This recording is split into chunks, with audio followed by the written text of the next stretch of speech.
ستا ورغونی تمو کړی بیا قیام دی ستا وهرې سیمې هرې برخې تمو پام دی. ریاست تنظیم و انکشاف مجدد شهری شارولی کابل در نظر دارد تا گذر دهم ماه 13 را به یک ساحه پلانی مبدل کند. از این رو یکی از پروژه های تنظیم مجدد زمین در ساحه مذکور در محدوده 12.7 هکتار زمین که 204 جایداد را احتوا می کند تطبیق خواهد شد. به شهروندان این محدوده آگاهی داده شده است که به منظور ایجاد مسکن مجدد مطابق معیارهای مدرن شهری و مبدل ساختن ساحات غیر پلانی به پلانی از بعد توسعه پایدار شهر کابل با عوض شیوه تطبیق پروژه ها با استفاده از گزینه استملاک زمین از شیوه ها و گزینه های معاصر و جدید، یعنی تنظیم مجدد زمین و انکشاف مجدد شهری برای توسعه و انکشاف شهری در شهر کابل استفاده خواهد شد. در همین حال اهالی گذر متذکره تعهد سپردند که در تطبیق این پلان با شارولی کابل همکاری همه‌جانبه خواهند داشت. برای تطبیق این پروژه حقوق شهروندان ساحه محفوظ بوده و شهروندان ساحه با زیربناها و تأسیسات بهتر شهری با اجرای پروژه انکشاف مجدد شهری دست خواهند یافت. روش‌های تنظیم مجدد زمین و انکشاف مجدد شهری دو گزینه اند که می تواند جاگزین شیوه استملاک زمین برای توسعه و پلانگذاری شهر کابل باشد. کار سروی ساحه را ریاست تنظیم و انکشاف مجدد شهری با هماهنگی ناحیه 13 انجام خواهند داد که پس از ترتیب طرح و منظوری پلان انکشافی در تطبیق پروژه یاد شده اقدام می شود و ساحه مذکور به یک ساحه پلانی مبدل خواهد شد.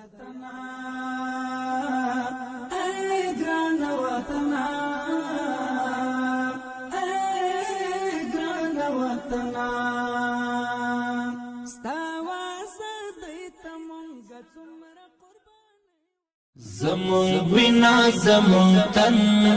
وطن افغان وطن دید سرو گل گلشن وطن افغان وطن. پروژه ساخت کوچه ها و پاتزینه های منطقه تپه سلا مربوط گذر 3 نوع سیوم 95% پیشرفت کاری داشته به زودی تکمیل و مورد بهره برداری قرار خواهد گرفت. بر اساس معلومات ریاست تنظیم برنامه ها پروژه های شارولی کابل، این پروژه به همکاری دفتر پروژه‌ای سازمان ملل متحد در 3 نقطه این ساحه ساخت و ساز شامل اعمار آبرو و پاتزینه به طول 172 متر، دومی شامل ساخت کوچه آبرو و پاتزینه به طول 155 متر و سومی آن شامل ساخت کوچه و آبرو به طول 70 متر در حال انجام شدن است. هر موږ د پروژو ته نظارت په خاطر باندې هر کله راځو او دغه پروژو نظارت کوو ترڅو دغه پروژې په ښه کیفیت او په ښه کوالټۍ سره کار شي. دغه پروژه چې په درېیمه ناحیه کې موقعیت لري او په دوه بخشو باندې ویشل شوې ده چې 320 متره دغه پټیزیني دي او بل لاټ کې 80 متره پلان کانکریټ ده. په ښه کیفیت سره کار شوی دغه پروژه کار تقریبا 90% تکمیل شوی ده. از طریق این پروژه زمینه کار برای شهروندان خصوصا اهالی این منطقه فراهم شده و همچنین با ساخت این ساحه برای باشندگان محل سهولت‌های متعدد اجتماعی و شهری فراهم شده است. توجه به ساحات کوهی و نقاط صعب العبور یکی از فعالیت‌های با اهمیت میباشد که از سوی شارولی کابل به آن توجه صورت گرفته است. دزمرو کور او مسکن وطن افغان وطن دزمرو کور او مسکن وطن افغان وطن وطن افغان وطن زمون وینا زمون تن وطن افغان وطن دید سرو گل گلشن وطن افغان وطن. کار ساخت یک سرک فرعی در ساحه قلعه خاطر مربوط گذر 11 ناحیه دهم که چند قبل از سوی شارولی کابل با همکاری دفتر پروژه‌ای سازمان ملل متحد آغاز شده بود جریان دارد. این پروژه ساخت سرک فرعی به طول مجموعی 600 متر با عرض اوسط 4 متر شامل ساخت آبرو بوده که به شکل پخته و اساسی تا 3 ماه آینده تکمیل و مورد بهره برداری قرار خواهد گرفت. با ساخت این سرک به باشندگان محل و ساحات همجوار سهولت‌های متعدد شهری فراهم می شود و از جانب دیگر با تطبیق این پروژه زمینه کار برای صدها تن از اهالی این منطقه فراهم شده است. قبلا ما اینجا با بسیار مشکلات زیاد مواجه بودیم. از طرف زمستان که بود بسیار گلولای و مثلا نو بود، بسیار مردم مریضا با مشکل تیر میشد، موترها سیاسرها همه بسیار بی‌سفیدا بزرگا با مشکلات مواجه بودن. اینجا عودن میشد هیچ عبور و مرور و وسایط و افراد بسیار زیاد با مشکل. اگرچه جغل ریزی کرده بودن افراد ولی از طرف اهالی و بسیار باز مشکل بود. لکل مر پوشنا اسمان داسې تل د ځلېدلې لکه المر پشن اسمان داسې تل د ځلېدلی د زمرو کور او مسکن وطن افغان وطن د زمرو کور او مسکن وطن افغان وطن وطن افغان وطن وطن افغان وطن وطن زمون وینا زمون تن وطن افغان وطن دی د سرو ګلو ګلشن وطن افغان وطن د کابل ښاروالي له لوري او د ملګرو ملتونو د پروژوي خدماتو ادارې په مرسته د 15 ناحیې په 28م ګذر د آغا صاحب جومات په سیمه کې د 15 فرعي سړکونو د جوړولو چارې روانې دي. دا سړکونه په ټولیزه توګه 1000 متره اوږدوالی لري چې د لښتیو په ګډون د جوړولو چارې د کابل ښاروالي د پروګرامونو او پروژو د تنظیم ریاست تر څارنې لاندې ترسره کیږي. روحاني بابا پروژه چې دا تقریبا 1000 متره طول لري، شپږ کوڅې در بار نیسي او په مختلفو عرضونو باندې چې بعضی کوڅې په 15 متره عرض باندې او بعضی هم په 4 متره عرض باندې جوړیږي. فعلا دیگه الحمدلله اقتصادی پیشرفت کار ما تقریبا در حدود 70% یا بالاتر از 70% است که رو به خلاصی است دیگه ان شاء الله چیزی نمانده دیگه. د دې پروژې له لارې یو شمېر شاعرانو ته کاري بوختیاوې هم رامنځته شوي او په بشردو سره به د سیمې اوسېدونکو ته ګڼ شمېر سیمه ییزې اسانتیاوې رامنځته شي. سرو زرو پوښلی دی منلی او غښتلی دی په سرو زرو پوښلی دی منلی او غښتلی لکه المر پشنه اسمان داسې تل دی ځلېدلی لکه المر پشنه اسمان داسې تل دی ځلېدلی د زمرو کور او مسکن وطن افغان وطن د زمرو کور او مسکن وطن افغان وطن زمون وینا زمون تن وطن افغان وطن دی د سرو ګلو ګلشن وطن افغان وطن. د 18مې ناحیې د لومړي ګذر اړوند د وحدت آباد په سیمه کې د دوه فرعي سړکونو د جوړولو چارې چې څه موده وړاندې د کابل ښاروالۍ لخوا او د ملګرو ملتونو د پروژوي خدمتونو د څانګې په مرسته پیل شوي وي ډېر ژر به بشپړې او ګټې اخیستنې ته به وسپارل شي. دغه سړکونه د لښتې په ګډون په ټولیزه توګه 740 متره اوږدوالی او 15.5 او 3.5 متره سور لري چې په جوړېدو سره به د ځایي خلکو سیمه ییزې ستونزې هوارې او دوی ته به ترانسپورتي اسانتیاوې برابرې شي. د یادولو وړ ده چې د دغې پروژې په پلي کېدو سره د سیمې یو شمېر اوسېدونکو ته د کار زمینه هم برابره شوې ده. د کابل ښار د هوا د ککړتیا د کمښت لپاره د کوڅو او فرعي سړکونو جوړول ګټور او مهم دي. دو کوچه است و مقدار 744 متر است. 250 متر کوچه بالاست و 494 متر کوچه پایین که شما خود الان هم مشاهده میکنه که کانکریت شده و کارگران در اخیر کار دیگه داره و کار ما در ختم است. بخیر که یکی دو روز دیگه ان شاء الله کار ما ختم میشه. او غختلی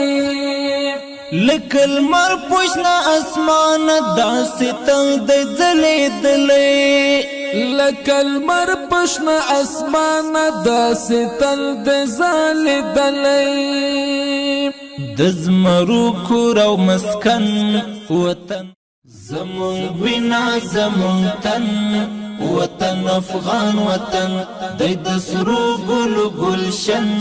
وطن افغان وطن. ریاست کار، حفظ و مراقبت شارولی کابل کار ساخت شبکات پیاده‌روی سرک اتصالی وزیر محمد اکبر خان الی قلعه موسی بی مهرو را از دو استقامت آغاز کرد. قرار است که شبکات پیاده‌روی این سرک جهت ایجاد سهولت عابرین پیاده و ایجاد زیبایی از سنگ موزاییک انترلاک و شکل معیاری و اساسی ساخته شود. کار ساختمان سرک مذکور در نیمه سال گذشته به طول 1084 متر با عرض 20 متر از سوی ریاست کار، حفظ و مراقبت شارولی کابل آغاز شده بود که چند قبل قیرریزی این سرک تکمیل و بروی ترافیک بازگردانیده شده است. این سرک در قسمت کاهش ازدحام سرک عمومی وزیر محمد اکبر خان صاحب بی مهرو قلعه موسی از اهمیت خاص برخوردار بوده و رشد اقتصادی ساحات همجوار را فراهم می‌کند. بسیار خوبتر شد نسبت به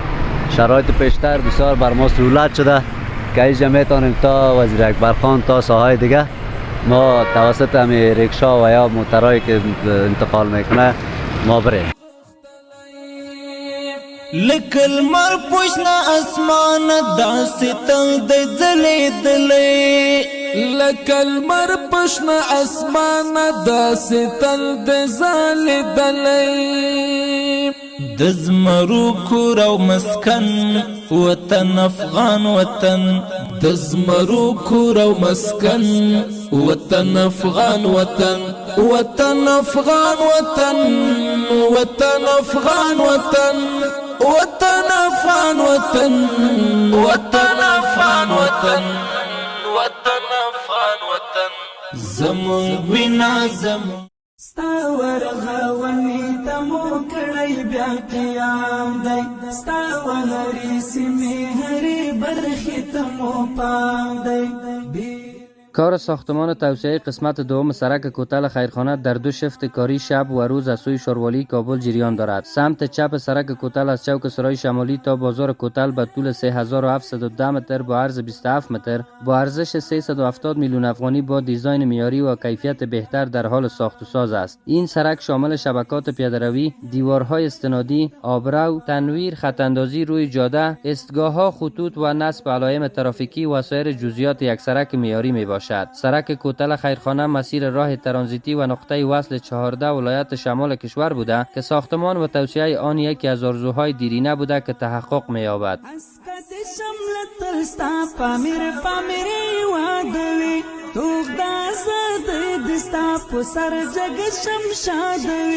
چیغه د حریات دستا پوغیگا کی آبادوی چیغه د حریات دستا پوغیگا کی آبادوی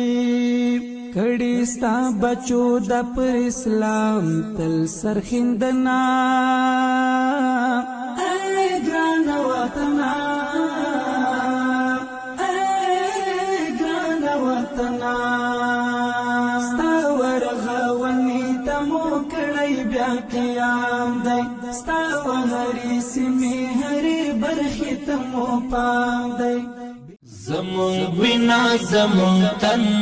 وطن افغان وطن دی د سرو ګلو ګلشن وطن افغان وطن د کابل ښاروالۍ له لوري او د ملګرو ملتونو د پروژوي خدمتونو ادارې په مرسته د 15 ناحیې په 20م ګذر شاقباد او قلعه جرنۍ له سیمه کې د 3 فرعي سړکونو د جوړولو چارې روانې دي. د سړکونو د 14 ناحیې په ګاونډ سیمه کې موقعیت لري چې 14 متره اوږدوالی او په منځنۍ کچه 4 متره سور لري او کار به تر راتلونکو 4 میاشتو پورې بشپړ شي. 1400 متره طول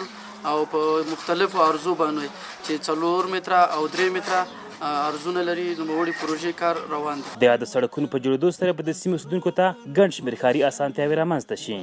موږ خوشحاله یو داسې طور ته چې موږ خلک پکې کار کوي نو تقریبا 140 تر 140 نفرو پورې موږ د ګزار مستحق خلک پکې کار کوي. وطن افغان وطن دی پسرو زرو پوخلی دی منلی او غختلی دی پسرو زرو پوخلی دی منلی او غختلی لکل مر پوشنا اسمان داسی تل دی زلی دلی لکل مر پوشنا اسمان داسی تل دی زلی دلی د زمرو کور او مسکن